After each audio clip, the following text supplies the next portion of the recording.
Hello, welcome to Free Bible Commentary with Pastor Teacher Dr. Bob Utley. Be sure to visit Free Bible Commentary at www.freebiblecommentary.org. Now, here's Bob. In Ezekiel 8 through 11 today, which is really one vision.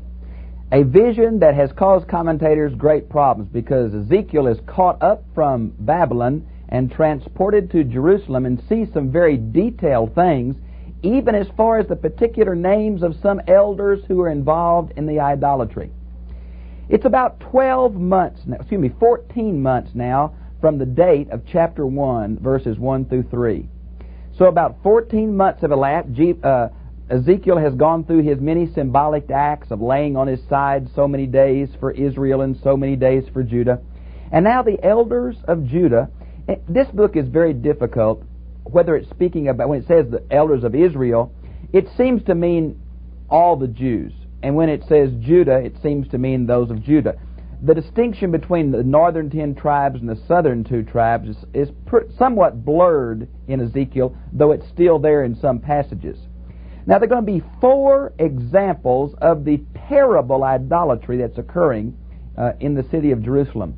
And this is to assure the Jews in exile of the reason for God's judgment to fall on the city and the temple. For you see, when the temple was finally overtaken, and all of the promises that God made, like to David in 2 Samuel 7, were suddenly null and void. And all those great statements about, I will cause my name to dwell here forever, I will never let this city fall, all of those were suddenly abrogated. And the Jews needed a theological reason why, and a reaffirmation that the covenant would be restored. And Ezekiel will give both of those before his series of messages are through. Let's look then at verse 1 of chapter 8.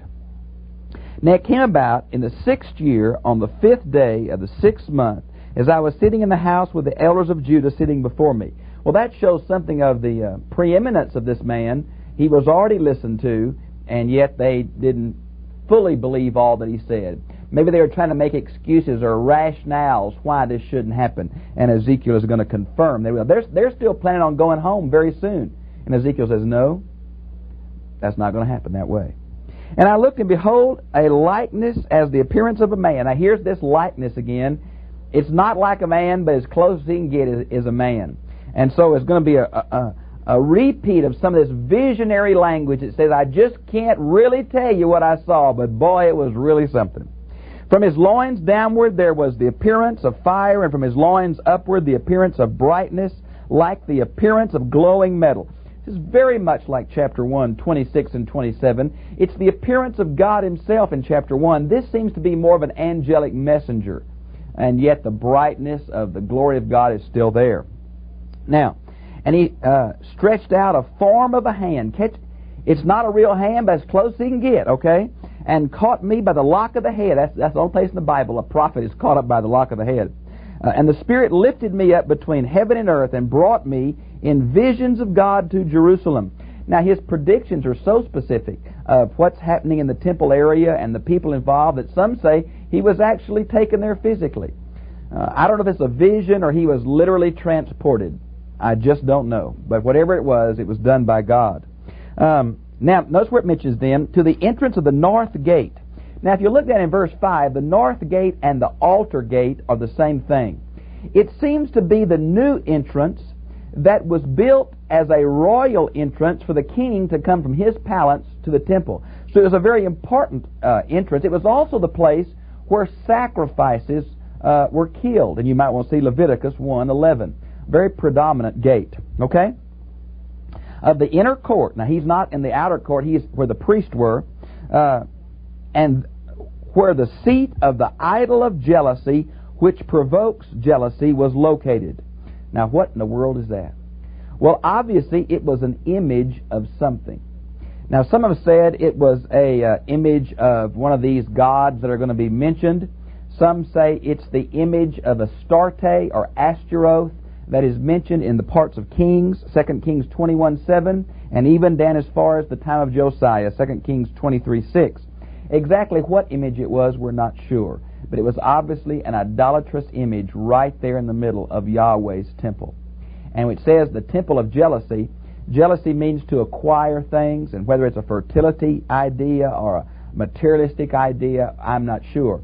But it caused the God of Israel to be jealous because it was his temple, and he's not going to share it with some other god who is not a god at all. Now, notice it mentions then, after that abomination, behold, the glory of the God of Israel was there, like the appearance which I saw on the plain. Now, that goes back to chapter 1, that great appearance of the chariot throne. And then that same idea is in chapter 3, verse 22, where he sees the glory of the Lord standing in the plain. Okay, so it's the continuity of the same God and the same vision is the idea here. Now let's go down a bit further when it says, then he brought me to the entrance of the court, and then I looked and behold a hole in the wall. Now the idea here, he's going to dig through this hole and find a secret entrance. He's going to be walking into a secret cultic rite. And on the walls of this room, where the elders are all there with their instruments of censers and sacrifice and all of that, are going to be reliefs. Now the word here in Hebrew seems to mean that they're going to be not just pictures, but carved out reliefs, bas reliefs of these animals. Now, so I entered and looked, behold, every form of creeping thing and beast and detestable thing, with all the idols of the house of Israel, were carved on the walls all around it. And there were all the elders there. Now that's the terrible thing. This is the leadership that was involved in this. Now this seems to be more of an Egyptian form, because they're the ones that have the scarabs and the half-animal gods.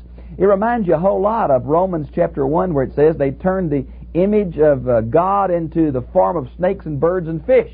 And that's the idea of what we have here.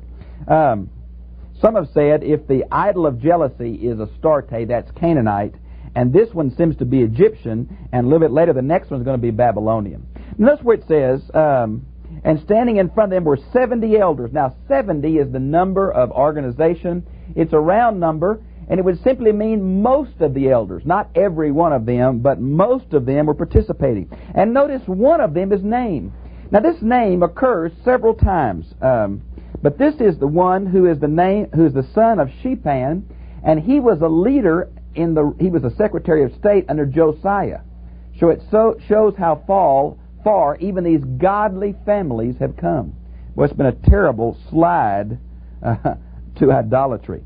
Notice in verse 12, they begin to make excuses. This same practice that was done in the temple, each man in a room of his car's images. They had taken what they did in the temple and they'd taken it home and had their own private worship chambers, either in home or in local areas. And that's the idea here.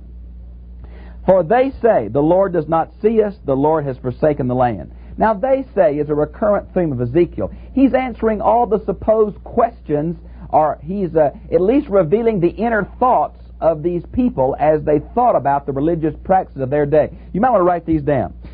Chapter 9, verse 9, chapter 11, 3 and 15, chapter 12, verse 22 and 27, chapter 18, verses 2 and 25, chapter 33, verses 10, 24, 30, chapter 35, verse 12, and chapter 37, verse 11 are all places where he says they say or they think and that kind of thing. Now here they're assuming two things. Number one, they're impugning the omnipotence of God, saying God doesn't see. He's just left and gone away somewhere. He's forgotten the land. He's broken his covenant. He's not trustworthy. Now here is all their rationalization for their idolatry. These are the leaders now, I'm telling you. Now here's the next abomination. He brought me to the entrance of the gate of the Lord's house, which was toward the north, and behold, women were sitting there weeping for Tammuz. Now Tammuz is a Babylonian deity. We can't be real dogmatic on the origins of this particular deity, but we know some things. He apparently is the Sumerian god of agriculture, and he followed the seasons of the year, so he would die in the heat of the summer and be resurrected in the spring. Now supposedly this is exactly the same as the Greek, Adonis, who was loved by Aphrodite, and he was killed by a wild boar and had to go to the underworld for part of the year, and the goddess of love mourned him, so part of the worship was women mourning this god being gone. It turned into a fertility god. It's known in Babylon as D-U-M-U-Z-E. And the reason for that is, this title is, the name Tammuz is one of the summer month names when supposedly this god died. It's very similar to the Egyptian cult of Isis and Osiris. Very similar to that. It's even mentioned by its Babylonian name in Isaiah 17, 10 and 11. So here the women are in the temple weeping for this fertility god of the Babylonians. Unbelievable, isn't it? And then look at verse 16, the final one. And they brought me to the inner court of the Lord's house, and behold, the entrance of the temple of the Lord, between the porch and the altar, this is right by the shrine itself, were 25 men with their backs to the temple of the Lord, and their faces toward the east, and they were prostrating themselves eastward toward the sun. Well, here's sun worship right in the very heart of the temple. It's ironical that they have their backs turned to the temple, which symbolizes they're turning their backs away from Yahweh and beginning to worship the sun. This warning is made about this in Deuteronomy 4:19, and it's mentioned, this sun worship is mentioned in 2 Kings 23:11. And so it has a real connection with Egypt, who worshiped the sun. That Pharaoh was considered to be a son of the sun. And of course later on in Persia, Zoroastrianism worshiped the sun and fire. So we have a real connection there. Now, notice in verse 17 the last little phrase, for behold, they are putting a twig to their nose. Now there's been several possibilities here. First of all, this we found in Assyrian, now not Babylonian, but Assyrian bas reliefs. This is a part of the worshiping of the sun, holding flowers up in front of you, or something like that, putting something to your nose. Now the rabbis, and also Rashi and Kimchi, say that it's a way of talking about God's nose, and that the stench of their idolatry was abhorrent to God, like the fragrant aroma of the sacrifices rose to God. Well, the abhorrent aroma of their idolatry rose to God. The Septuagint translators make this a sign of contempt and mockery toward God. Now, which it is, we're just not really sure. Now, notice in chapter 9. Chapter 9 is really an amplification of the judgment that's predicted in chapter 8, verse 18. Then he cried out in my hearing with a loud voice, saying, draw near, O executioners of the city, each with his destroying weapon in his hand. Now, this seems to be angelic destroyers. They're mentioned in the book of Daniel, chapter 4, verses 13, 17, and 23. It's the same kind of destroying angel that came in the Passover, the plague on Egypt. So it's a angel in the service of God. Now, this idea in verse 2, behold, 6 men came from the direction of the upper gate, in the north, each with a shadowing weapon in his hand. Now, this is the same location as the place of the image, chapter 8, verse 3, and the place of the weeping women, chapter 8, verse 14. This shadowing weapon may be just a war club, we learn from Jeremiah 51:20. And one of the men was clothed in linen with a writing case at his loins. Now, the writing case would be an Egyptian loanword. It would have styluses and ink and maybe some tablets or parchment. And apparently the idea he's dressed in linen means that he is an angel of a higher rank, or an angel in control, the recording angel. And notice it says, and the glory of the Lord went up from the cherubs. Now, we're not sure exactly what this is talking about. Because of chapter 10's description, much like the chariot throne of chapters 1 and I think the cherubs here are not the cherubs over the Ark of the Covenant, but probably the cherubs on this portable throne chariot that Ezekiel saw by the river Kibar in chapter 1. But I can't be real dogmatic about that. Notice in verse 4, he's going to put a mark on their foreheads. Now the mark here is very similar to the mark of Cain in Genesis 4:15, was put on Cain's forehead. We have the same kind of symbolism in Revelation chapter 7, verses 1 through 3. It is interesting to me to note that the mark here is the last letter of the Hebrew alphabet, the Taw, which means mark or sign. Now, in current Hebrew, it's not written as it was in ancient Hebrew. The ancient Hebrew was an X or a cross. Many of the early church fathers see it as a Christian symbol here, even in the Old Testament. I'm not sure we can go that far, but it's obvious in the book of Revelation that God knows His and marks them out.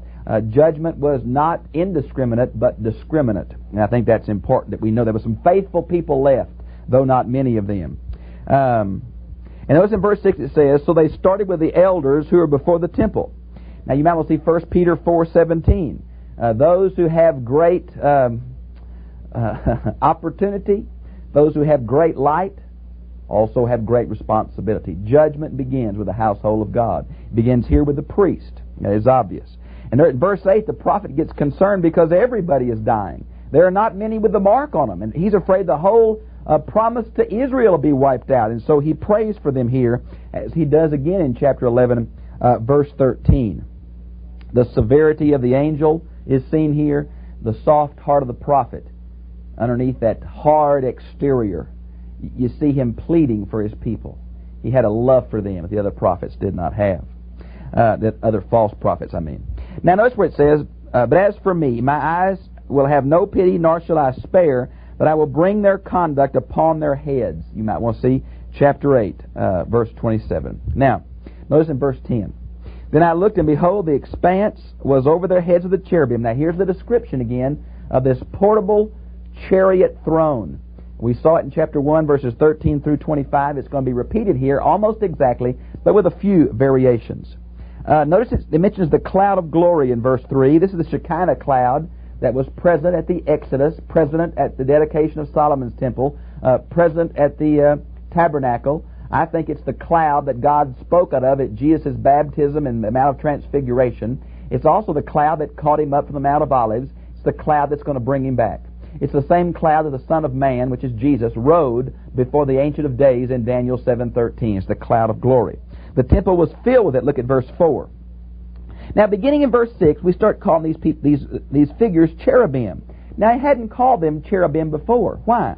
Well, maybe, although Ezekiel was trained as a priest, maybe he hadn't been in the inner shrine before this, and he saw the pictures of them on the walls of the temple, inside of the temple now, where the priests were, and maybe he recognized them as what he saw on the river Kibar, and just now does he make that identification. Look at verse 15. Look at verse 20. He never made that identification in chapter 1, but now he's calling them cherubs. Now, the cherubs, their appearance differs from time to time. The Ark of the Covenant in Exodus 20 is described a little different. The cherubs in Ezekiel are somewhat different from the cherubs in the later part of Ezekiel, verses 40 through 48. They're different from the living creatures of Revelation 4, so we can't lock down these visions real tight. But there's some fluidity here. Now, the coals of fire, remember I told you that the chariot throne of God was formed by the pair of the wings of the four creatures. And in the middle was this burning coal, symbolic of God's justice or judgment or purity. Now Isaiah, a coal was taken from that and touched his lips to purify him. These same coals are going to be thrown on the city for judgment. And so we have that idea here. In verse 12 is another expansion of chapter 1, where in chapter 1 the eyes were around the outside of the double wheels. But here, they're on the backs, the wings, and the hands of the cherubs also. Now this speaks of the omniscience of God, all-knowingness of God, which of course counteracts those earlier false claims that God doesn't know what we're doing, doesn't it? Now, notice in verse 14, it says, and one of the faces, of the four faces, the first face was that of a cherub. Now that is a change from chapter 1, verse 10. In chapter 1, verse 10, it is an ox, and here it's a cherub. Some say there's just been a scribal error. Others say that cherub's face looked like the face of an ox. Well, that's possible. It may be a human form with that oxen face we're talking about. Maybe the faces that looked into the ark were oxen faces. We're just not really sure. Okay? The cherubs rose up, and the living beings that I saw by the river Kibar. And here's the mobility again of this chariot throne. Notice in verse 19 that God is leaving the temple. The glory of the Lord hovered over them. And this is going to be a very significant thing. God's going to move from apparently the Ark of the Covenant to his portable chariot. And then he's going to move from the chariot, he's going to move out of the temple area and hover over the gate, the threshold. And then he's going to move from the gate to the hills east. And the inference is he goes all the way to Babylon where Ezekiel saw him. And so here is God, really it's riding Ichabod across the temple. The glory has departed. And he's going with the exiles who are going to form the nucleus of his new community that will return in so many years. And so in chapter 40 in 41 through 3, the glory returns from the east to the temple in Ezekiel's visions of a new temple. And so here we have a fundamental truth that God is leaving. Now the rabbis say he stayed on the Mount of Olives for 3 years or so, 3.5 years I think the rabbis say, to see if the people would repent, and they would not, and so judgment came. Let's see. Okay, chapter 11. Moreover, the Spirit lifted me and brought me to the east gate of the Lord's house, which faced eastward. And behold, there were 25 men at the entrance. Now, these do not seem to be connected with the 25 men worshiping the sun. These are political leaders. You might see Jeremiah 26:10, for this was the place of public meetings. He even names one of these, Jezana. Now, there are 3 other men by that name, but have different fathers. So you be careful not to identify him with the 3 others, okay? And another man's mentioned, we don't know who he is at all, but he's called the leaders of the people. Now, most of the other leaders were taken into exile in 597, but there were a few of them left, and so these must have been lay leaders, because 10,000 of the real nobility are already gone. And so the people who took over the leadership roles are there having a meeting, and look what's going to happen. And he said to me, Son of man, these are the men who devise iniquity and give evil advice to the city. Well, this seems to refer to their view of everything's going to be all right. Don't get upset. Babylon's going to be defeated. You don't have to worry. Peace, safety, security. You might want to see Jeremiah 21, 8 through 10, where the same thing is proclaimed. Who say, Is not the time near to build houses? This city is the pot, and we are the flesh. Now, until you read this whole chapter, you don't know what they're saying. They're saying, if I could just paraphrase it quickly, those who were taken in captivity, they're the guilty ones. God's judgment fell on them. But those of us who are left, we're the blessed ones. And we're the choice ones. We're the chosen ones. And God's going to bless us and build us into a great nation. And all the promises God has are ours. We are the chosen ones. They are the rejected ones. Now, you see what they're trying to say? They're trying to say that this first deportation is all the judgment. And Ezekiel's going to say, no, that's not true. You're not the favored ones. In reality, you're the condemned ones, because the ones who have been taken in exile, their children are going to return. Your children are going to die. Woo, boy, I tell you what. Therefore prophesy against them, Son of man, and say, The Spirit of the Lord fell upon me, and he said to me, Say, Thus saith the Lord, You think, house of Israel, for I know your thoughts. Now, he's talking about the house of Israel here, but he's talking to what's left of Judah. So that's how those two phrases are kind of mixed here. Notice in verse 7 it says, You are slain. Well, that may be sacrifices, or it may be the righteous ones that they killed who opposed their political views. We're just not sure. Notice in verse 10 it says, I'll judge you to the borders of Israel. Then in verse 11, to the borders of Israel. Now, some think that means as far as the borders. In other words, judgment will fall on the whole land.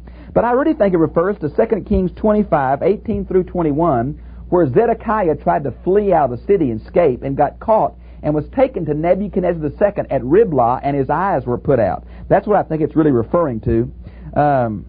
Let's see. Notice in verse 12. But have acted according to the ordinances of the nations around you. They succumbed to peer pressure. They wanted to be just like the nations. They wanted to have their gods instead of following Yahweh. And boy, they did too. And they paid the price. Just as God took the Amorites out of the land because of their abomination, God's going to take His people out of the land because of it. Verse 13. Now it came about, I prophesied, that Peltilah, son of Berniah, died. Now this seems to confirm the prophecy.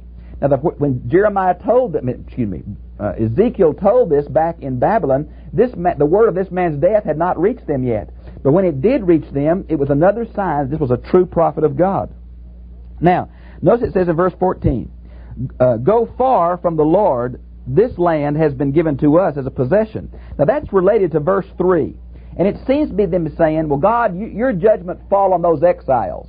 The land belongs to us now, and we're gonna do good here. That's the idea. Okay? Notice where God speaks in verse 16. I was a sanctuary for them for a little while in the countries where they have gone. And here's the great hope, that God was with them in Babylon. That He wasn't limited to Palestine, but He could move, and His compassion drew Him even out of the place He caused His name to dwell, Jerusalem, and it pulled His heart toward the exiles where He would build His covenant renewal with them. Notice in verse 19 this great truth. I shall give them one heart, This seems to speak of a reunification of Judah and Israel. And I shall put a new spirit within them, and I shall take the flesh of stone, that means their unrepentant, stiff-necked hardness of heart, and give them a heart of flesh. It means they're going to be responsive to me. Now this is very much like the new covenant of Jeremiah 31 through 34. It's mentioned several times in Ezekiel. In chapter 18:31, he says to them, make yourself a new heart and a new spirit. So there's man's responsibility. But again in chapter 36:26, it says, I will give you a new heart and a new spirit. Now here's the paradox of God's sovereignty and man's freedom. In everything spiritual, God's initiative always comes. And yet man is to respond. We see that here in the use of this phrase, 2 times God's going to give it, once man must do it for himself. Notice in verse 20 the covenant phrase, my people and I will be their God. And there's that truth, the covenant will be restored. They needed to hear that because all they were holding on to was gone. Their Davidic promises of a king were gone. Their promise of Jerusalem as God's seat was gone. The temple was destroyed. They needed to hear more than anything that God was still their covenant God, and that He would bring them back.